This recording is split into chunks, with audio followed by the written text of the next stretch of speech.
اعوذ باللہ من الشیطان الرجیم بسم اللہ الرحمن الرحیم الصلاۃ والسلام علیک یا رسول اللہ وعلی آلک واصحابک یا حبیب اللہ رب اشرح لی صدری ویسر لی امری واحلل عقدۃ من لسانی ویفقہوا قولی رب زدنی علما رب زدنی علما رب زدنی علما۔ 30واں پارہ کی ترجمہ اور تفسیر کے سلسلے میں آج ہم سورۃ الاخلاص پڑھیں گے، اس کا ترجمہ کریں گے اور اس کی تفسیر کریں گے انشاءاللہ۔ اس سے پہلے ہم اس سورت کا نام، وجہ تسمیہ اور چند فضائل بیان کریں گے۔ اس سورت کے متعدد نام ہیں اور اس کا زیادہ مشہور نام الاخلاص ہے، کیونکہ یہ سورت اللہ تعالیٰ کی توحید خالص کو بیان کرتی ہے اور یہ بیان کرتی ہے کہ اللہ عز و جل ہر نقص سے بری ہے اور ہر شریک سے پاک ہے، اور اس سورت پر ایمان رکھنے کی وجہ سے انسان شرک اور دائمی عذاب سے نجات پا لیتا ہے۔ اس سے پہلے سورۃ الکافرون میں اللہ تعالیٰ کے سوا دیگر معبودوں کی پرستش کی نفی کی تھی، اور اس صورت میں اللہ سبحانہ تعالیٰ کی الوہیت کا اثبات ہے۔ اس سورہ مبارکہ میں اسلام کے سب سے اہم عقیدے کا ذکر ہے اور وہ اللہ سبحانہ تعالیٰ کی توحید ہے۔ اللہ تعالیٰ کے صفات کمال سے متصف ہونے کا ذکر ہے، اور اس صورت میں نصارہ کا رد ہے جو 3 خداؤں کے قائل ہیں، اور مشرکین کا رد ہے جو اللہ تعالیٰ کی عبادت میں باطل خداؤں کو شریک کرتے ہیں۔ اس سورہ مبارکہ میں اللہ تعالیٰ کی وحدانیت بیان کی گئی ہے، اس کے واحد اور بے نیاز ہونے کا ذکر کیا گیا ہے، اور بتایا گیا ہے کہ نہ اس کی کوئی اولاد ہے اور نہ ہی اس کو کسی نے پیدا کیا اور نہ ہی کوئی اس جیسا ہے۔ حضرت ابن کعب رضی اللہ تعالیٰ عنہ سے روایت ہے کہ مشرکین نے رسول اللہ صلی اللہ علیہ وسلم سے کہا کہ آپ اپنے رب کا نسب بیان کیجئے، تو اللہ تعالیٰ نے یہ سورت نازل فرما دی، قل هو اللہ احد اللہ الصمد، پس صمد وہ ہے جو کسی کی اولاد نہ ہو اور نہ اس کی کوئی اولاد ہو۔ نبی اکرم صلی اللہ علیہ وآلہ وسلم نے فرمایا کہ تم میں سے کوئی شخص اس سے عاجز ہے کہ وہ ایک رات میں تہائی قرآن پڑھے۔ صحابہ نے کہا ہم کیسے تہائی قرآن پڑھ سکتے ہیں؟ آپ صلی اللہ علیہ وآلہ وسلم نے فرمایا قل هو اللہ احد تہائی قرآن کے برابر ہے۔ نیز پیارے آقا صلی اللہ علیہ وآلہ وسلم کا یہ بھی فرمان ہے کہ جو کوئی بھی اس سورہ مبارکہ کو ہر رکعت میں الحمد شریف کے بعد تلاوت کرتا ہے تو اللہ کریم اس بات کو بہت پسند فرماتا ہے۔ بسم اللہ الرحمن الرحیم، اللہ ہی کے نام سے شروع جو نہایت رحم فرمانے والا اور مہربان ہے۔ اس سورہ مبارکہ میں 4 آیات اور 1 رکوع ہے۔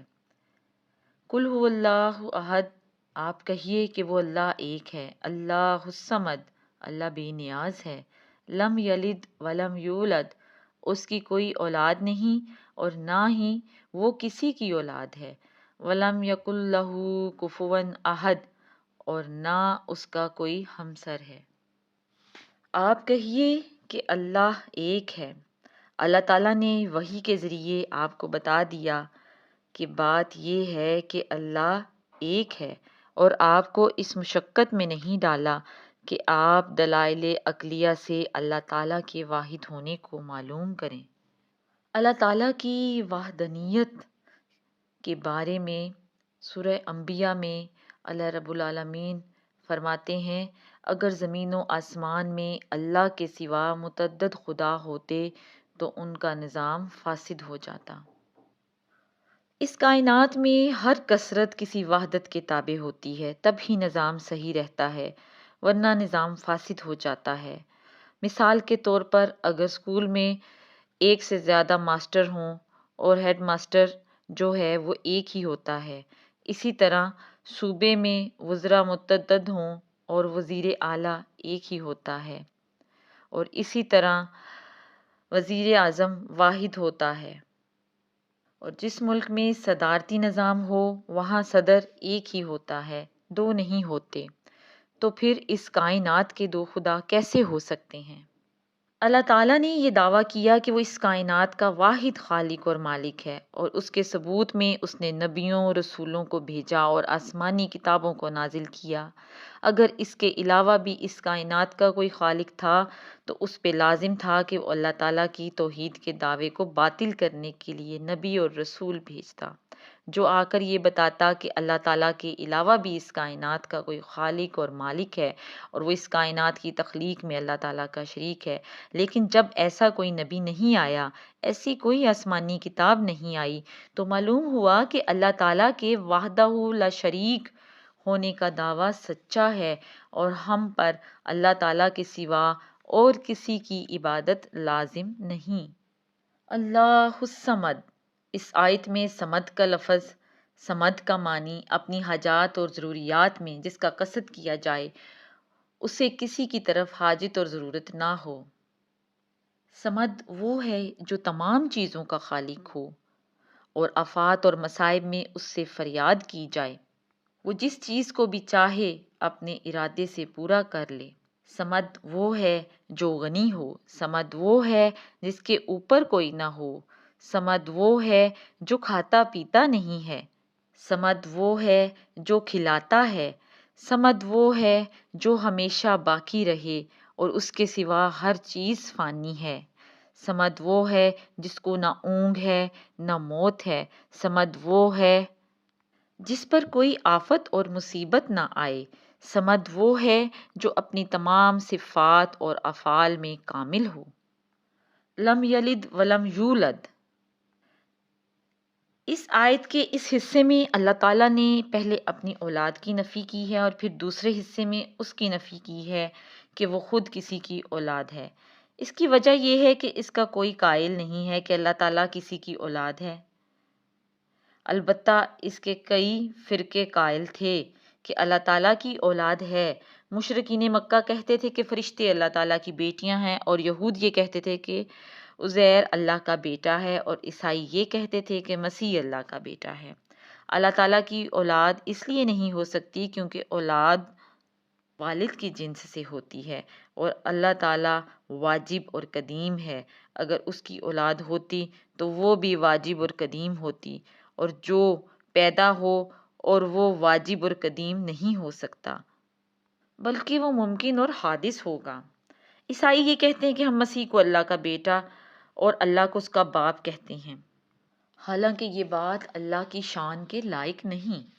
کیونکہ اس طرح کوئی شخص اس کی بیوی بناتا ہے اور اس کی کوئی بیوی نہیں ہے، کیونکہ اس کے برابر اس کے ہم پلہ اس کائنات میں کوئی بھی نہیں۔ سورہ انعام میں ارشاد ربانی ہے، اللہ کی اولاد کیسے ہو سکتی ہے؟ اس کی تو کوئی بیوی ہی نہیں، اور وہ ہر چیز کا خالق ہے۔ سورہ اخلاص کا خلاصہ کچھ یوں ہے کہ اس میں فرمایا کہ اللہ تعالیٰ واحد ہے، فرمایا گیا کہ اللہ تعالیٰ صمد ہے، یعنی وہ رحیم و کریم ہے، سب اس کا قصد کرتے ہیں، وہ کسی کا قصد نہیں کرتا۔ پھر فرمایا وہ والد ہے، نہ مولود ہے، یعنی ممکنات کی صفات سے مجرد اور منزہ ہے۔ پھر فرمایا اللہ احد ہے، تو ان کا رد ہو گیا جو متعدد خدا مانتے ہیں جیسے مشرکین اور عیسائی۔ پھر فرمایا اللہ صمد ہے، سب اسی کا قصد کرتے ہیں، تو ان کا رد ہو گیا جو اپنی حاجات میں بتوں کا قصد کرتے ہیں۔ پھر فرمایا کہ وہ والد نہیں ہے، تو یہود کا رد ہو گیا جو کہتے ہیں کہ عزیر اللہ کا بیٹا ہے، اور عیسائیوں کا رد ہو گیا جو کہتے تھے مسیح اللہ کا بیٹا ہے، اور مشرکین کا رد ہو گیا جو کہتے تھے فرشتے اللہ تعالیٰ کی بیٹیاں ہیں۔ اور پھر فرمایا کہ اللہ کا کوئی کفو اور ہمسر نہیں، تو ان مشرکین کا رد ہو گیا جو بتوں کو اللہ تعالیٰ کا ہمسر مانتے تھے۔ اور اب ہم شرک کی تعریف بیان کرتے چلیں، اور مشرکین مکہ کا شرک کیا تھا اس کو بھی بیان کر دیں تاکہ بات واضح ہوتی چلی جائے۔ سورۃ الاخلاص میں اللہ تعالیٰ نے توحید کا ذکر فرمایا ہے اور شرک کا رد کیا ہے۔ اس مناسبت سے ہم چاہتے ہیں کہ توحید پر دلائل دینے کے بعد شرک کی وضاحت بھی کریں۔ اللہ تعالیٰ واجب الوجود اور قدیم ہے، اس کی ہر صفت مستقل بذات ہے اور وہ مستحق عبادت ہے، سو اللہ تعالیٰ کے سوا کسی کو واجب اور قدیم ماننا یا اس کی کسی صفت کو مستقل بذات ماننا شرک ہے، اس کے علاوہ کوئی چیز شرک نہیں۔ اہل سنت و جماعت صالحین اور اولیاء اللہ کے مزارات پر جا کر ان سے وسیلے سے اللہ تعالیٰ سے دعا کرتے ہیں یا اسناد مجازی کے طور پر ان سے کہتے ہیں کہ آپ ہمیں فلاں چیز عطا فرمائیں، جیسے حضرت حاجرہ نے صفا اور مروہ کے گرد 7 چکر لگانے کے بعد حضرت جبرائیل کی آواز سنی تو کہا اگر تمہارے پاس کوئی خیر ہے تو مدد کرو، یا جیسے حضرت جبریل علیہ السلام نے حضرت مریم سے کہا، سورہ مریم میں ارشاد ربانی ہے، جبریل نے کہا میں آپ کے رب کا فرستادہ ہوں تاکہ آپ کو پاکیزہ بیٹا دوں۔ جب حضرت جبریل بیٹا دینے کی اپنی طرف نسبت کر سکتے ہیں تو مسلمان بھی بیٹا دینے کی نسبت اولیاء اللہ اور صالحین کی طرف کر سکتے ہیں، اور یہ اسناد مجازی ہے اور ان میں سے کوئی چیز شرک نہیں، ورنہ حضرت حاجرہ اور حضرت جبریل کو بھی مشرک قرار دینا ہوگا معاذ اللہ۔ اس طرح کی استمداد کو مخالفین شرک کہتے ہیں اور اہل سنت و جماعت کو قبر پرست اور مشرک کہتے ہیں۔ اہل مکہ کا شرک یہی تھا کہ وہ صالحین سے مدد طلب کرتے تھے، حالانکہ اہل مکہ صالحین سے مدد طلب نہیں کرتے تھے، بلکہ قرآن مجید نے بتایا ہے کہ اہل مکہ ملائکہ کی، جنات کی، ستاروں کی اور بتوں کی عبادت کرتے تھے، اور ان میں سے کسی کی عبادت ان کی صالحیت کی بنا پر نہیں کرتے تھے، بلکہ وہ ان کی عبادت اس وجہ سے کرتے تھے کہ ان کا اعتقاد تھا کہ فرشتے اللہ تعالیٰ کی بیٹیاں ہیں، اور جنات کی عبادت کرتے تھے اور وہ بھی ان کی صالحیت کی وجہ سے نہیں کرتے تھے، انہیں بھی وہ اللہ تعالیٰ کے بیٹے اور بیٹیاں قرار دیتے تھے۔ ستاروں کی عبادت کرتے تھے اور بتوں کی عبادت کرتے تھے، ان میں سے کوئی چیز بھی صالح انسان نہیں ہے۔ قرآن مجید میں یہ کہیں مذکور نہیں کہ مشرکین کسی صالح انسان کی عبادت کرتے تھے یا کسی قبر کی عبادت کرتے تھے۔ مشرکین بتوں کی نظر مانتے تھے، ان کی نظر کو اصال ثواب پر چشمہ کرنا بھی باطل ہے۔ نظر صرف اللہ کی مانی جاتی ہے کہ یا رب العالمین تو ہم پہ کرم فرما، یا ہمارا فلاں کام ہو تو ہم یہ صدقہ کریں گے، ہم یہ کھانا کھلائیں گے، یا اس کا اجر کسی بزرگ کی خدمت میں اصال پیش کریں گے۔ اللہ کریم ہم سب کو شرک سے محفوظ رکھے اور ہمیں پیارے آقا صلی اللہ علیہ وآلہ وسلم کی سنتوں پر عمل کرنے والا بنائے،